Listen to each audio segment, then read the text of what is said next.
arboreal desert is the Sonora, part of which lies in southern Arizona along the border. This desert is full, though they are different from the plants that most of us know. There is something strange and mysterious about them and the country in which they grow. There are no rivers or streams of any kind in this desert, and the plants must store up all the water they need from short, hard rainstorms which occur occasionally in the summer. This is the fishhook cactus, so named because of the shape of its barbs.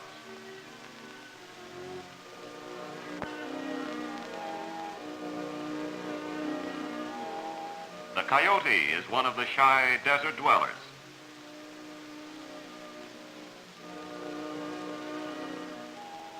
The Papago Indians, who call themselves the desert people, have lived here for hundreds of years.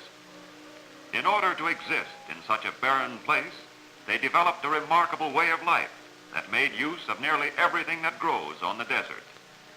The crooked mesquite was practically the only tree that they had. They used this to hold up the corners of their houses.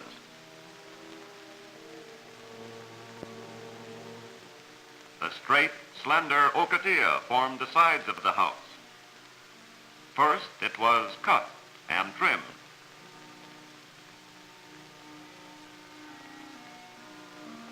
Then it was lashed together to form the sides.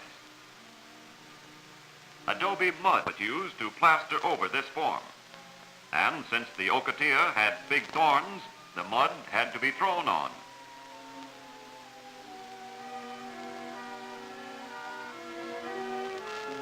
The giant saguaro cactus had a place in the Papago home, too. Ordinarily, the cactus is green and thorny, but when it dies, the outer covering of green falls away, leaving the tough, fibery inner rib exposed. These ribs were used to hold up the roof, or perhaps to add strength to the sides of the house.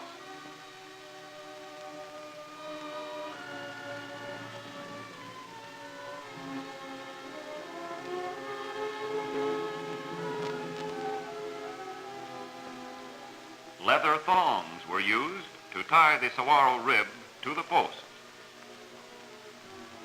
Sometimes windows were formed by leaving a space unplastered, and then the ocotillo would grow again, and the Papagos had a growing window box. There were no big trees to furnish wood for cooking and heating, so the Indians again made use of the mesquite tree.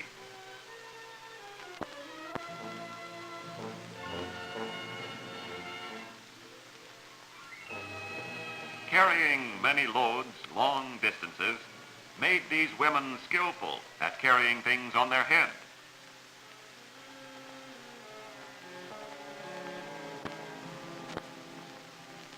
The leaves of the yucca plant were used to make baskets.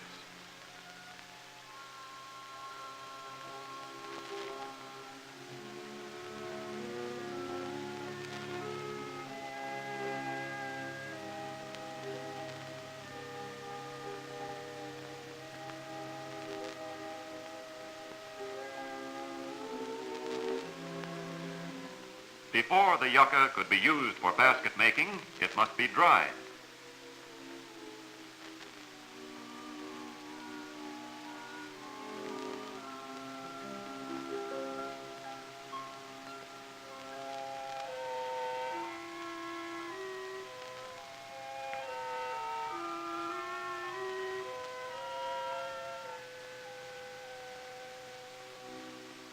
During most of the year, the Papagos had to live in the mountains bordering their desert, for here there were springs which provided them with water.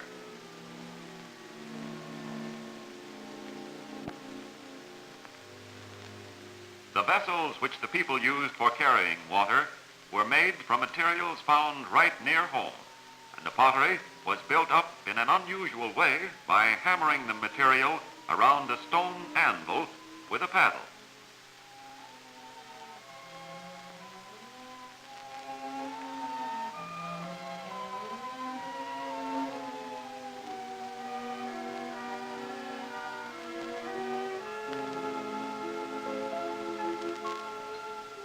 powdered rock kept the pottery from sticking to the stone anvil.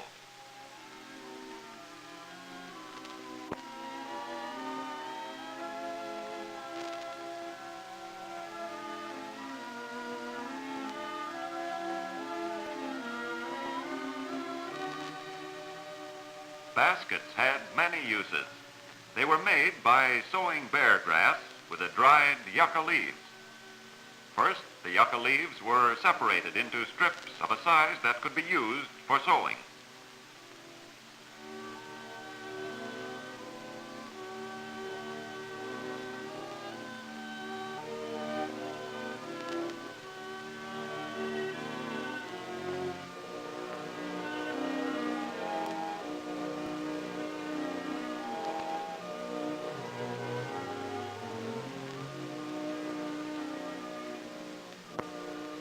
Other natural plants found on the desert were woven into the design for decoration and color.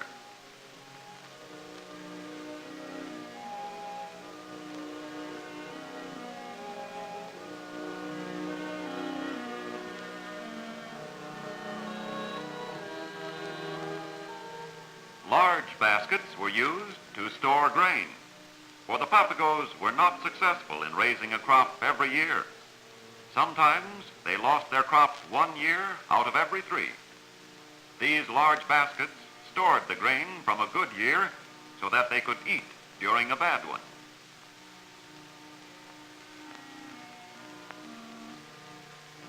Sometimes an olla was used as a cover for the storage basket.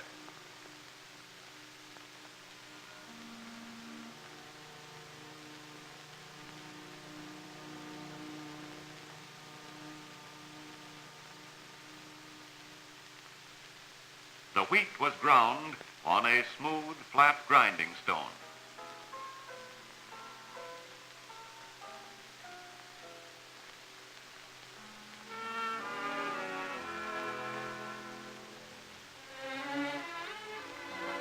Rabbits added meat to the Indian diet.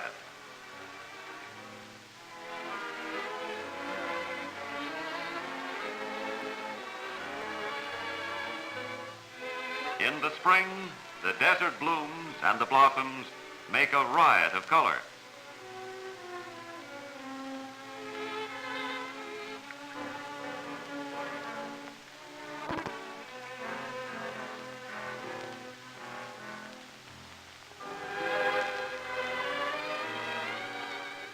The giant saguaro has a fruit that is good to eat. It is not unlike a fig, and it is very sweet. The Papagos gather the fruit, knocking it down from its high perch with poles made from saguaro rib.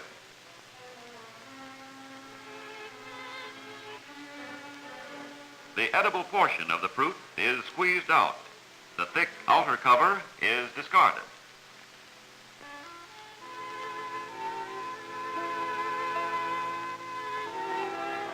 Saguaro fruit is cooked for several hours over a slow, steady fire. 2 products result from the cooking. One is a thick, sweet red syrup used to make wines or jam. The other is the seeds.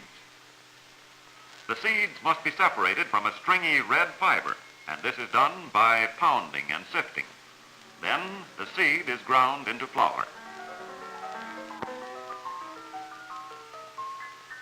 Late summer rains brought moisture to the desert floor, filling up water holes that had been dry for months.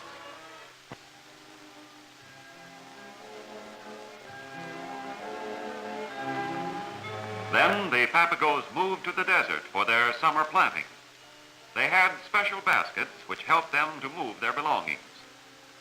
These baskets were called carrying nets and were suspended from the forehead. They eased the load on the long journey.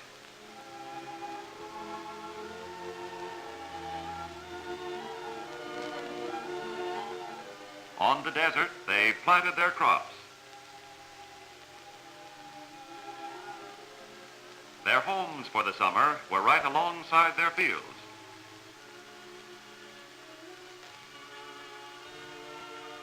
Planting was an important job, and every member of the family helped with the chore. Since there was no regular rainfall nor streams with which to irrigate, the Papagos planted in a spot left damp by streams running down from the mountain. But when the summer rains did come, they came in torrents, moving stumps and boulders on the way.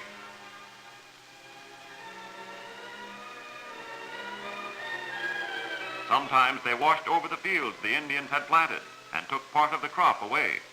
Sometimes they took out an entire crop and gutted the field.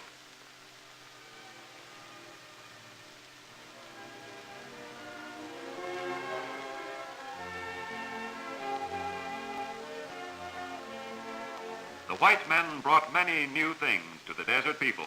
For one thing, they brought Christianity. And under the direction of the missionaries, the Indians built several large and beautiful missions, like San Javier near Tucson. Although this church is old and somewhat deteriorated, it is still beautiful.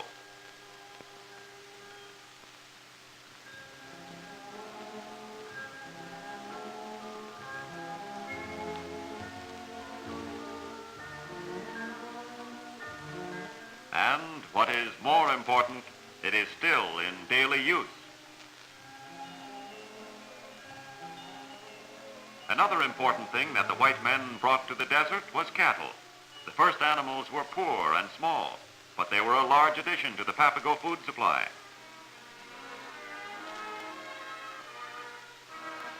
Before long, the cattle learned to make use of all of the food on the desert, just like the Indians did.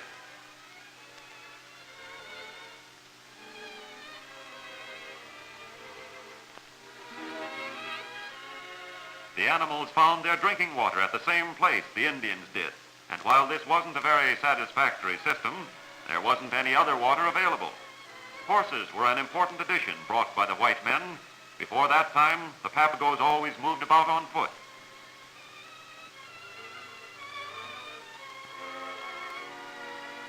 But aside from these few changes, life in the desert goes along much as it did before the white men came to that country. The same desert homes are built in the same desert setting. But there is one very important change. Not so long ago, the lack of water forced the Papagos to live in the mountains away from the fields. In recent years, Indian irrigation has dug hundreds of wells to provide water for their villages, making this migration unnecessary.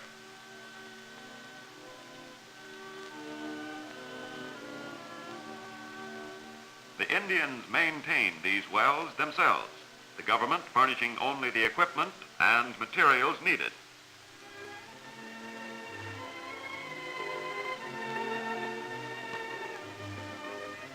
No longer do the people use the same water holes as the cattle. Today, there are better ways of storing water. And even though a spigot is available in some villages, carrying an oya on the head is still the way.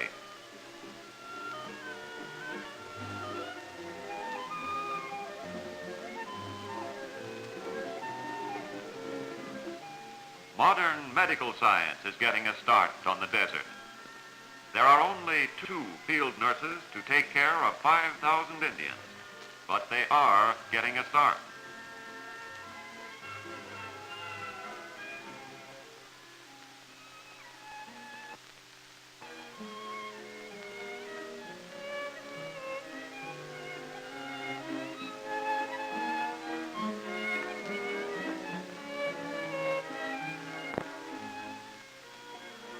A drink of clear, safe water and one of those modern pills will soon have this boy back in school.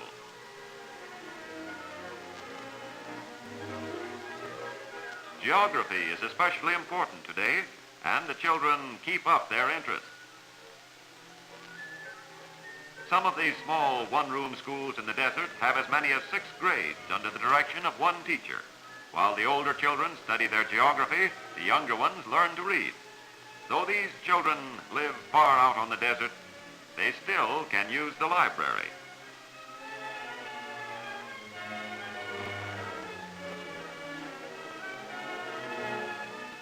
This one is on wheels and visits 28 different schools each month.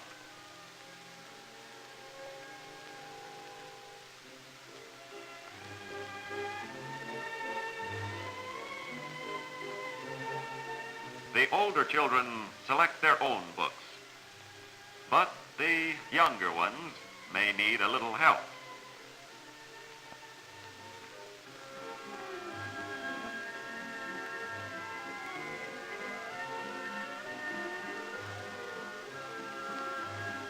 The old methods of farming are still precarious. Often the Indians lost their entire crop 1 year out of every 3 as raging torrents washed over their fields.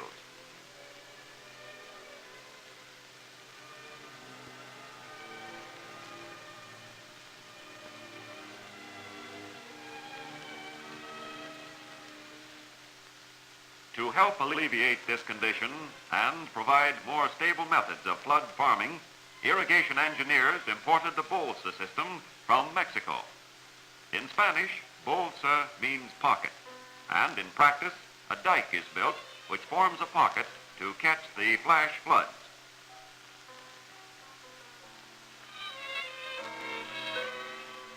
Gates control the water and direct it into the bolsa. The pocket is flooded with a foot or 2 of water, which is allowed to sink into the ground. After the water has been absorbed, the weeds are burned off and the land is planted.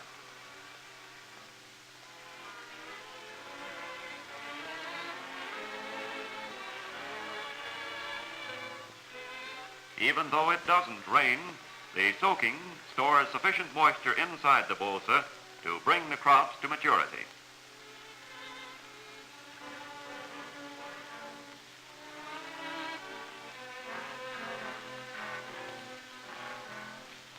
Not only does the bolsa trap enough moisture to assure the crop, it also provides a protective dike which keeps other floods from washing them away.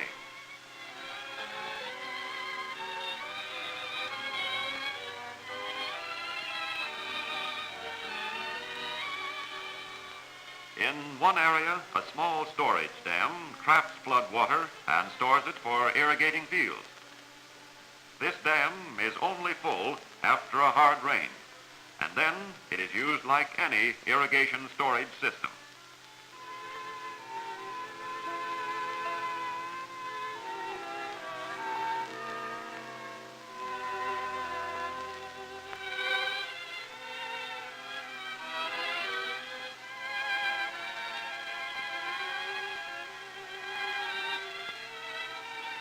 Another desert material found its way into the fences which keep the cattle out of their fields.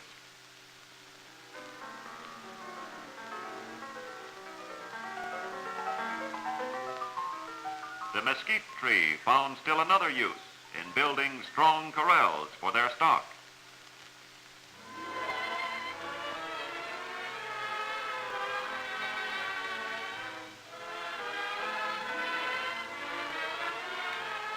Poor stock like this is one of the greatest problems confronting the Papagos.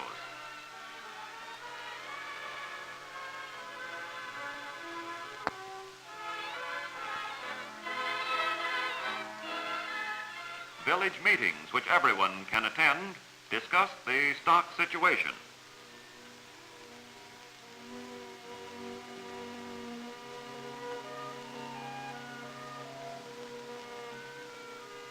The desert people have an efficient and democratic system of self-government.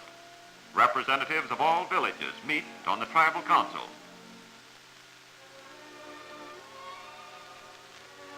One of the most important things the council has done is to sponsor credit and help the people improve their stock.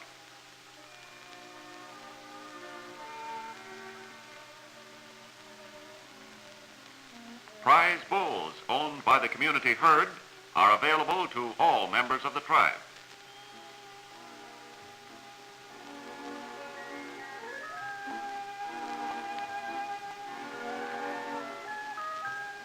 Stock water developments are doing much to improve the herds.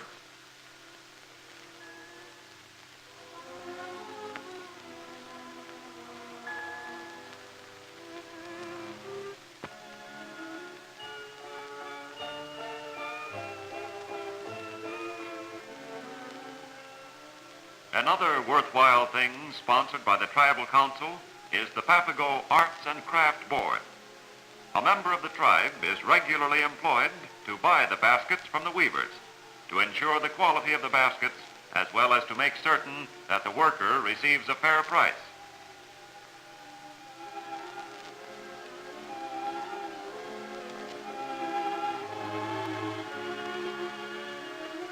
A well-stocked shop provides a variety of shapes and sizes of baskets for either the tourist or the wholesale buyer.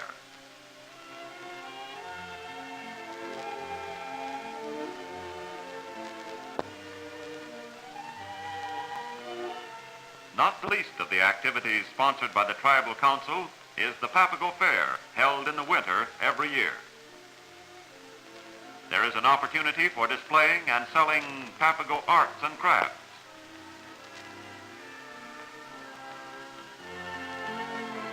Large crowds are attracted to the rodeo contest.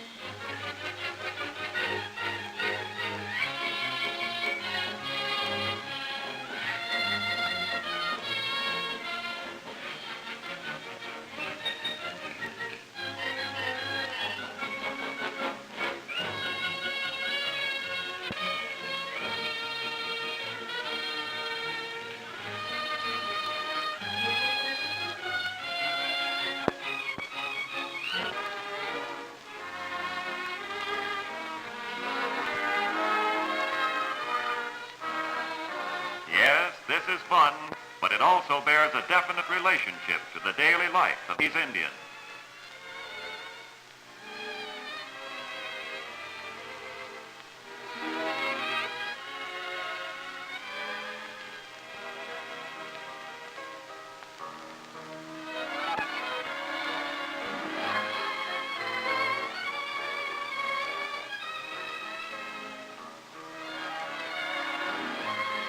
The small, scrawny cow is disappearing from Papago land.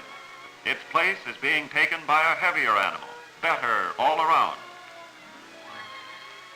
The desert people are going ahead, making the most of all of their resources, cattle, balsa farming, even threshing the grain in a way almost as old as man.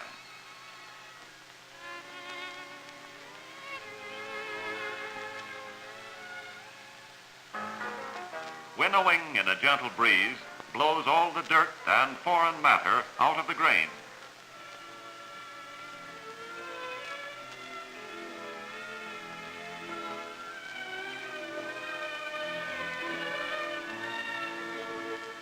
On this beautiful but barren desert, the Papagos live. The government has helped them, but the Indians themselves are forging ahead, making use of all of their resources and finding new ways to improve them. And this new generation of the desert people is learning to become an even more important part of the great American scene.